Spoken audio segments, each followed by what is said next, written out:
This is Talker 3332, back with another Transformers review, and today I am reviewing Transformers Prime Beast Hunters Lazerback.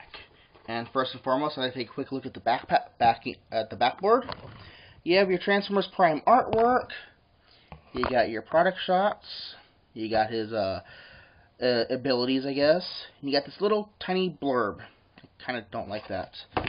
And on the front, you got this really nice, full-length picture of Predaking? I don't know. I haven't seen the new episodes. So, onto the figure. As you can see, well, don't think you can see, he's called a dragon. No wings. I don't see much in the way of scales. And is that a beak? Really seems more like a griffin to me than a dragon. But, what he lacks in identification, he makes up for in articulation. He's got ball-jointed shoulders, swivel elbows, hinged elbows, ball-jointed ankles. His legs, he's got ball-jointed hips, swivel, hinge, hinge, hinge, swivel. So you can, and his head can hinge down a bit. So you can pull off some really premature launch. Some really crazy poses. And his back weapon is on a lifting hinge. So he can be hacking and slashing at somebody while shooting somebody behind him. I think that's really cool. Now, for bot mode, we're going to take off his accessories. We got the missile back. And unfortunately, okay, well, first of all, you're going to lift that up. You're going to lift the tail up. And unfortunately, he does really just stand upright. Although this does give you an opportunity for an interesting hidden alt mode. Kind of a beast humanoid dragon mode. Okay. Flip the front claws back. Front claws back, bring out the hands. Then you're going to bring open the chest on either side, bring down the abdomen. Now, when you come up here to do the head, make sure you grab at both sides and bring the head down. And don't try and bring it down all in one chunk, because back in here, let me see if I can get at it. There. Back in here, you can see there's a bar there that goes into like this U-dip, and that's how they put the piece in. First time I transformed this, I popped the entire assembly loose, and this entire head assembly was wiggling around in there, and I thought I'd broken it at first. So I figured out how to, fix it. Another one of those cases of parts are meant to pop loose. Close the chest, close the abdomen back up, flip that assembly down, bring that down, and you have Lazerback in robot mode. All his same articulation transfers over, except for his wrists are now swivel, and he's got a ball-jointed head. He can look up pretty well.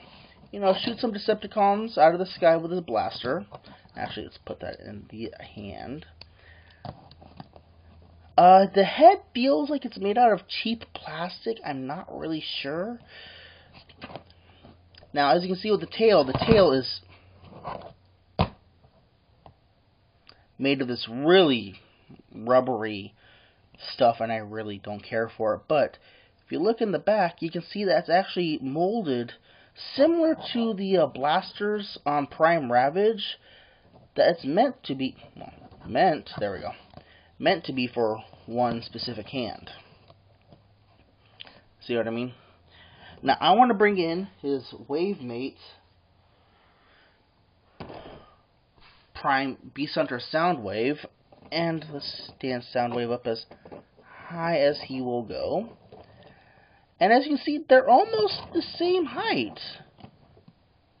If I straightened out Lazerback's legs a bit more, which you actually, okay. They're almost the same height, but Lazerback is a lot bulkier, and there's really a lot more plastic that goes into Lazerback. And, like with the Prime Soundwave instructions, which, as you can hear me unfolding them, are huge. nice big pictures. There's a really cool, tech spec bio picture of him. I think these are meant to work with 3D glasses. I'm not sure, because it looks like there's a bit of a difference in the shading and all that. And you have a exaggerated bio here, which is nice. Pause that if you want to read it. And apparently it continues on in Chapter 4 with Deluxe Wheeljack. Curse you, Hasbro S marketing department. Curse you. I might have to buy that figure just to review it and then take it back when I'm done. So, recommend him? Absolutely. Pick him up, Sometimes the whole Beast Formers legs to legs, arms to arms get not really a gimmick, but it works sometimes. And in this case, it works really well. I could easily see this getting along very well with your Beast Wars originals, your Beast Machines figures.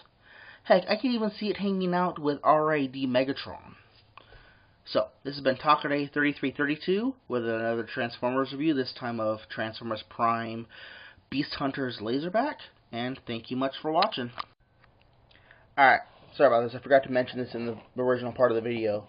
One thing about his gun I wanted to mention was that you split it open and you get this weird tech biomech thing going on. Downside to it is that it too is made with the weird rubbery plastic. So, yeah. And something I'm concerned about, I fortunately never owned a figure that suffered from gold plastic syndrome, but I don't know if you can make it out, but there's these white swirls in the plastic. And even a little bit on this leg too, but not as pronounced.